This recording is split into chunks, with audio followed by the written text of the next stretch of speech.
Once I was feeling a bit skint. So what happens? Put notices all round the street saying I was going to create this cafe.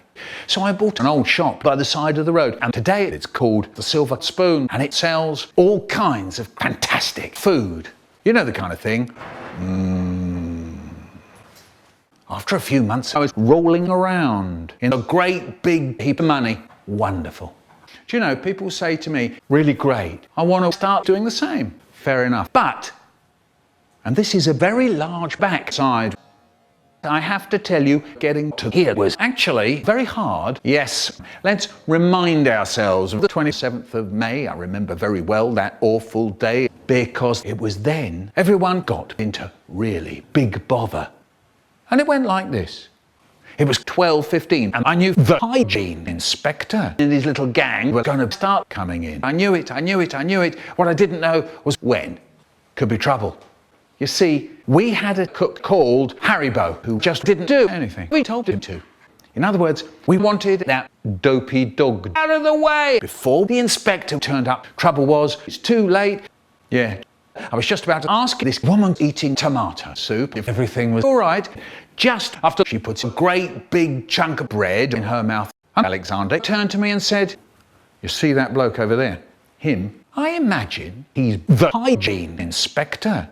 And I said, bloody hell, you're right, quite right.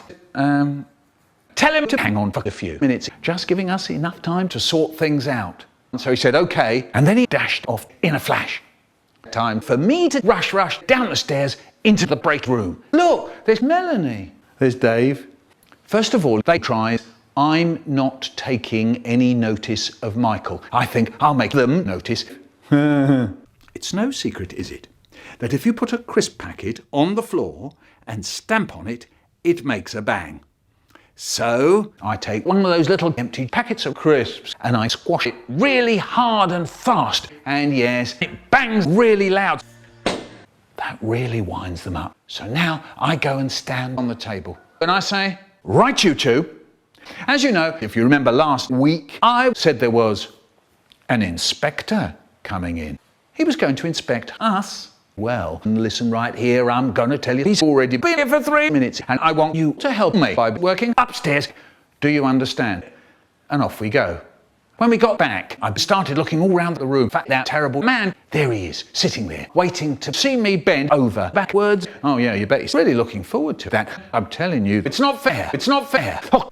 Anyway, I juked and jived closer and closer towards the terrifying creature called, I don't know. Suddenly, he said, hello, Mr. Rosen. My name is Mr. Schramm. It was then I noticed he had a syrup. He looked like a complete tosser. First he looked at the fridge, and then he looked at everything else. And he asked some more questions, and we were doing rather well. And then he asked, what can I eat in this place? And he looked to see what there was. And he said, I'll have a Hollywood hamburger with chips. Oh no, the moment I dread when someone wants Hollywood. They're so difficult to get right. Then I remembered I have to deal with Haribo. Right, I've got to do it. So here goes. I go in the kitchen and I see Mr. Wally Shit Brains. He just sits there, playing with his fat banana, doing absolutely cool. Ooh, I can't stand it. Anyway, I say, once you get that bum of yours stuck in a chair, you never get it out again, do you? And he says, I can't get a moment's peace. How'd you know I was in here? I said, look, I've got eyes. I see stuff. Suddenly, Dave came running through the door and he screamed, quick! Get me the fucking food. The man wants to eat now, not tomorrow. And he goes over to the fridge, saw a slab of meat in there, and he throws it into the air. Catch! Got it into the frying pan. Suddenly we all heard a terrible noise, and the hamburger stands up. Well, that's quite puzzling. And he starts up talking in this spooky voice. It said, eating me is cruel, eating me is... Now I was mouth open, eyes staring, like a little dead goldfish. Haribo saw all this and he yells, watch out everybody, the food was magic. Then what does he do? He ran out of the room to tell everyone present. There was silence. I'm hoping Shram didn't hear any of it. Sorry, what did you say? Said the inspector. Haribo is waiting for me to say something. We're looking at each other. I was absolutely furious, so I didn't say anything and left him there to get himself out of that one. Ha! Meanwhile, hamburger was floating around in the melting cheese stuck on its side. So I took this knife and I'm now swinging the blade to and fro. 3, 2, 1. Fantastic. When I got up this morning, I thought, I won't have to make magic. Burgers keel over and die. And yet, in a funny way, I'm really glad I did.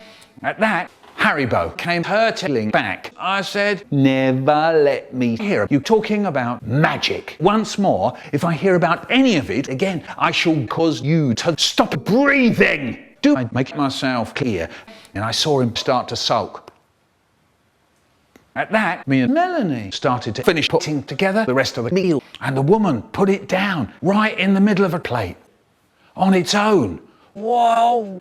Stop right there. My hand darted across to a little box of chips that I tipped very carefully onto the edge of the tray. That's better. But now, we'd have to give the inspector the food.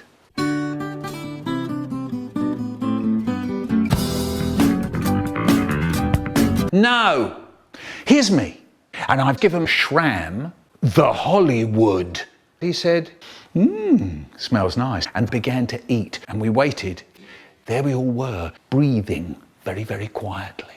He said, oh, this is good. This is really good. And he ate the lot. I was delighted, trying very hard not to look proud. And I suddenly catch sight of the inspector dying away like mad. And before we all knew it, he was really, really brown bread. Good Lord, all his clothes were torn. There was blood all over the floor. And I don't think I'll ever see my money ever again.